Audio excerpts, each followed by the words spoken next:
Hello दोस्तों, कैसे हैं आप सब। मैं हूं आप सबका छोटा भाई मुबारक राही। दोस्तों, तर्जुमा निगारी का ये दूसरा वीडियो आप सबके पेश खिदमत है। आइए बगैर किसी तमहीद के मैं शुरू करता हूं। दोस्तों, तर्जुमा करने के लिए, तर्जुमा निगारी के लिए सबसे ज़्यादा ज़रूरी होता है वर्ड मीनिंग का याद होना, अल्फाज माने का याद होना, उर्दू हिंदी शब्दकोश का होना। दोस्तों, आइए जुमले को देखते हैं। दोस्तों, अचानक इस स्थिति में एक महान परिवर्तन होता है। इसका उर्दू है, अचानक इस सूरत हाल में एक बड़ी तब्दीली होती है। अब दोस्तों, इसमें और इसमें अंतर क्या है ये पता करना है। पहला अंतर दोस्तों ये है स्थिति। दूसरा देखिए आप है महान, और देखिए फिर है परिवर्तन। अब ये लफ्ज़ अचानक जो है दोस्तों, ये उर्दू का लफ्ज़ है, हिंदी इसका सहसा होता है। आइए इसका उर्दू देखते हैं। अचानक का उर्दू अचानक, इस स्थिति इसका उर्दू है इस सूरत हाल, महान परिवर्तन इसका उर्दू है एक अजीम तब्दीली, एक बड़ी तब्दीली। हमने अजीम की जगह बड़ी लिखा है, यहाँ अजीम लिखते तो अच्छा होता। दोस्तों, उम्मीद है कि समझ में आ गई होगी। यहाँ हम अगर अजीम लिखते तो अच्छा होता, एक अजीम तब्दीली होती है। तो दोस्तों, उम्मीद है कि आपको ये सेंटेंस समझ में आ गया होगा। अचानक इस स्थिति में एक महान परिवर्तन होता है, इसका हिंदी उर्दू है अचानक इस सूरत हाल में एक बड़ी तब्दीली होती है। आइए अगला सेंटेंस देखते हैं। दोस्तों देखिए, मैंने कहा था ना अचानक, ये लफ्ज़ है अचानक उर्दू का, इसका हिंदी है सहसा। यहाँ भी टाइपिंग में मिस्टेक हुआ है, ये सहरसा लिखा गया है। असल में ये लफ्ज़ सहरसा नहीं है, ये है सहसा। ये बीच का जो रा है ये बेकार है, ये सहसा है। आपको सहसा लिखना है, सहसा। ये असल में सहसा के माने अचानक आता है, सहसा का अर्थ अचानक है। तो आइए सेंटेंस को देखते हैं। सहसा उसके हृदय में वह प्रकाश आ जाता है जो पहले से उसमें न थी। अब दोस्तों, आपको वर्ड मीनिंग याद होगा तो मालूम होगा, सहसा का मीनिंग अचानक, हृदय का मीनिंग दिल, प्रकाश का मीनिंग रोशनी। आइए देखते हैं उर्दू। अचानक उसके दिल में वह रोशनी आ जाती है। अब तज़कीर व तानीस का भी रखना पड़ेगा ख्याल आपको। प्रकाश जो है तज़कीर है, प्रकाश क्या है दोस्तों, तज़कीर है। जब लफ्ज़ प्रकाश आएगा तो आ जाता है आएगा, और जब लफ्ज़ रोशनी, उर्दू में रोशनी लेंगे। ये देखिए छोटी सीन है, यहाँ बड़ी सीन होना था हमें लिखने में, ये छोटे सीन लिखा गया है। तो रोशनी, जब लफ्ज़ रोशनी होगी तो रोशनी जो है तानीस है, फिर लफ्ज़ आ जाता नहीं आ जाती इस्तेमाल किया जाएगा। तो दोस्तों, उसका उर्दू होगा अचानक उसके दिल में वह रोशनी, यहाँ 3 बिंदी चाहिए बड़ी सीन के लिए, वह रोशनी आ जाती है जो पहले से मौजूद न थी। अब उसमें न था, अब उसका हिंदी इसमें उसमें मौजूद न थी। आइए अगला सेंटेंस देखते हैं। दोस्तों, अगला सेंटेंस है, अचानक उसके भीतर वह भक्ति भर जाती है जिससे वह इस समय तक खाली था। अब देखिए दोस्तों, आपने अचानक का हिंदी आपको मालूम है सहसा, तो ये लफ्ज़ अचानक उर्दू का हिंदी में आया हुआ है भीतर। ये भीतर, ये भीतर हिंदी वर्ड है, इसका मीनिंग आपको मालूम होगा। ये भीतर के माने होता है अंदर।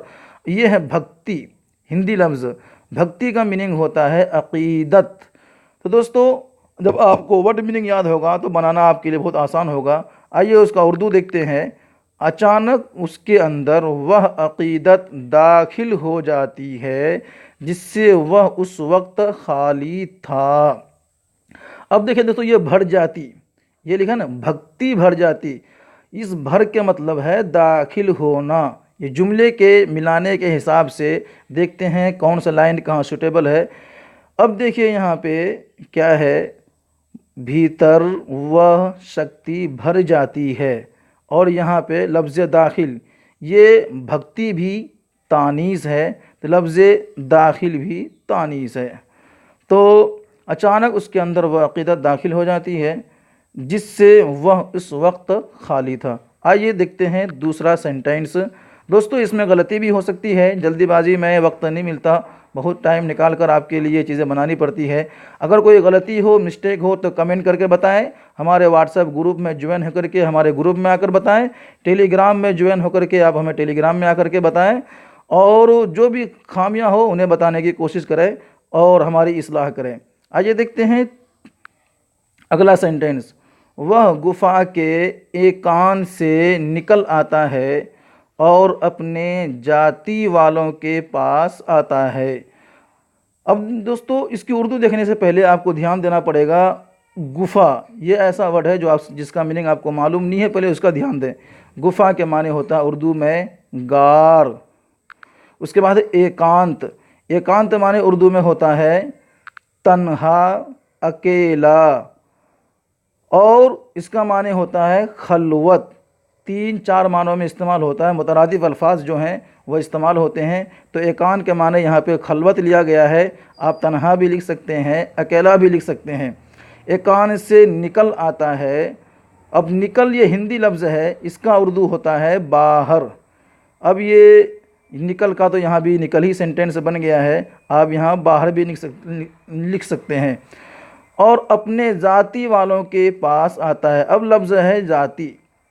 दोस्तों ये ज़ाति जो है, इस ज़ाति के माने बिरादरी भी हो सकता है, और अपना आबाई जो है, आबाई वतन जो हम लिखते हैं तो अपने आबाई लोग, जहाँ लोग आबाद हैं तो वो भी लिख सकते हैं। ज़ाति का असल माने बिरादरी होता है। तो देखिए दोस्तों, वह गुफा के एकांत से निकल आता है और अपने ज़ाति वालों के पास आता है। उसका उर्दू है वह गार के खलवत से, गार की तन्हाई से निकल कर अपने आबाई लोगों के पास आता है। उम्मीद है कि दोस्तों आपको जुमला समझ में आ रहा होगा। आइए देखते हैं सेंटेंस अगला। उनसे कहता है कि यह मूर्तियाँ जिनके आगे तुम झुकते हो, यह सब तथ्यहीन चीज़ें हैं, इन्हें छोड़ दो। अब दोस्तों देखिए, उर्दू तर्जुमा करने से पहले आप हिंदी में देखिए ऐसा कौन सा वर्ड है जिसका मीनिंग आपको नहीं आता है। मूर्तियाँ ये हिंदी लफ्ज़ है, इसका उर्दू होता है बुत, उर्दू में इसको लिखते हैं सनम। तो दोस्तों अरबी में सनम लिखते हैं, उर्दू में बुत बोलते हैं। तो एक इसका मीनिंग आपको याद होना है तथ्यहीन, इसके माने होता है बेहकीकत, जिसकी कोई हकीकत नहीं हो। तो दोस्तों आइए इसका उर्दू देखते हैं। उनसे कहता है कि ये मूर्तियाँ, यहाँ जो है टाइप करने में मूर्तियाँ ही लिखा गया है, यहाँ अगर हम बुत लिखते तो ज़्यादा अच्छा होता। आप लोग बुत लिखें, ऐसा कोई सेंटेंस अगर आपको बनाना मिल जाए तो आप यहाँ बुत लिखा करें। उनसे कहता है कि ये बुत जिनके आगे तुम झुकते हो, यहाँ हो भी डबल लिखा गया है दोस्तों जल्दीबाजी में, अब हम गुस्ताखी माफ़ी चाहते हैं आपसे। ये सब चीज़ें बेहकीकत है, इन्हें छोड़ दो। उम्मीद है कि आपको समझ में आ रही होगी। आइए देखते हैं अगला सेंटेंस। दोस्तों कोई इंसान, कोई दरख्त, कोई पत्थर और कोई रूह और कोई बुर्ज इस काबिल नहीं कि तुम उसके आगे सर झुकाओ। अब दोस्तों पता ये कर रहे हैं इसमें कि आपको इसमें से कौन सा वर्ड है जिसका मीनिंग आपको नहीं आता। कोई इंसान मतलब मनुष्य, कोई दरख्त मतलब वृक्ष, कोई पत्थर तो पत्थर ही है, और कोई रूह मतलब आत्मा, और कोई बुर्ज मतलब नक्षत्र इस काबिल नहीं, काबिल के मतलब योग्य नहीं कि तुम इसके आगे सर झुकाओ। दोस्तों आपने पहले दो चार सेंटेंस ने देखा, हिंदी को मैंने ऊपर रखा था, उर्दू को नीचे किया था। इस बार हमने उर्दू को ऊपर रख करके हिंदी नीचे किया है ताकि समझने में आसानी हो, उर्दू से हिंदी और हिंदी से उर्दू बनाने में आपको सहूलत हो। उम्मीद है कि समझ गए होंगे। कोई इंसान, कोई दरख्त, कोई पत्थर और कोई रूह और कोई बुर्ज इस काबिल नहीं कि तुम उसके आगे सर झुकाओ। ये ओवर जो है फालतू लिखा गया है, आप इस पर ध्यान ना दें। दोस्तों देखिए, इसका हिंदी है कोई मनुष्य, कोई वृक्ष, कोई पत्थर, कोई आत्मा, कोई नक्षत्र इस योग्य नहीं कि तुम उसके आगे सर झुकाओ। दोस्तों मैं फिर बता दूं आपको, मनुष्य, इंसान, वृक्ष, पेड़, पत्थर, आत्मा, रूह, नक्षत्र, बुर्ज इस योग्य मतलब काबिल कि तुम उसके आगे सर को झुकाओ। दोस्तों जब वर्ड मीनिंग याद होगा तो आपको तर्जुमा करना आसान होगा। और हमने आज ये जितने वर्ड, हिंदी के वर्ड हम इस्तेमाल कर रहे हैं, इनको हम अपने ग्रुप में डाल रखे हैं और आप लोगों से कह भी रखा है कि इनका तर्जुमा करके जुमला बनाने की कोशिश करें। देखते हैं अगला सेंटेंस। दोस्तों देखिए, अगला सेंटेंस है और उसका पूजा करो और उसका आज्ञा पालन करो और उसके आदेशों का अनुवर्तन करो। इस सेंटेंस में हमने फिर हिंदी को ऊपर रखा है, उर्दू को नीचे। हिंदी से उर्दू तर्जुमा करना है। अब आपको देखना है कौन सा ऐसा जुमला है जिसका हिंदी आपको, हिंदी है उसको उर्दू करना है।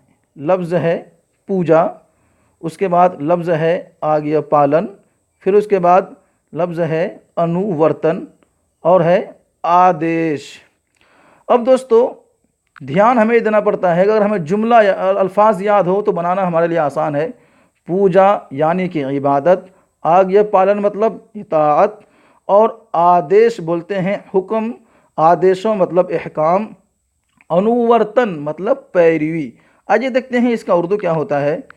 और उसकी इबादत करो और उसकी इताअत करो और उसके अहकामात की पैरवी करो, और उसकी इबादत करो और उसकी इताअत करो और उसकी अहकामात की पैरवी करो। तो दोस्तों आपने देखा ये सेंटेंस था जो हमने आपको बना करके दिया है, हिंदी से उर्दू, उर्दू से हिंदी। उम्मीद है कि आप समझ रहे होंगे। आप टेलीग्राम पर BSSC उर्दू ट्रांसलेटर टाइप करके मेरा चैनल ज्वाइन कर सकते हैं। व्हाट्सएप पर 9045978747 नंबर है हमारा, इस नंबर पर आप ज्वाइन कर सकते हैं।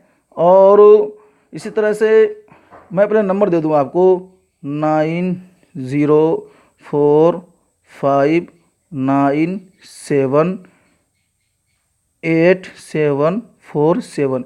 ये नंबर है, आप इस नंबर से भी हमें रब्ता कर सकते हैं। और दोस्तों आप लोगों से एक ऐलान भी है, वो ये है कि 15 दिसंबर से इंशाअल्लाह हमारे चैनल पर ऑनलाइन क्लासेस चलाया जाएगा। आप सभी से दरख्वास्त है कि हमारे चैनल को सब्सक्राइब करें और लोगों को जोड़ें ताकि क्लास करने में और क्लास चलाने में आसानी हो।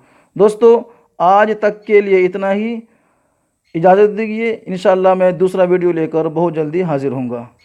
खुदा हाफिज़।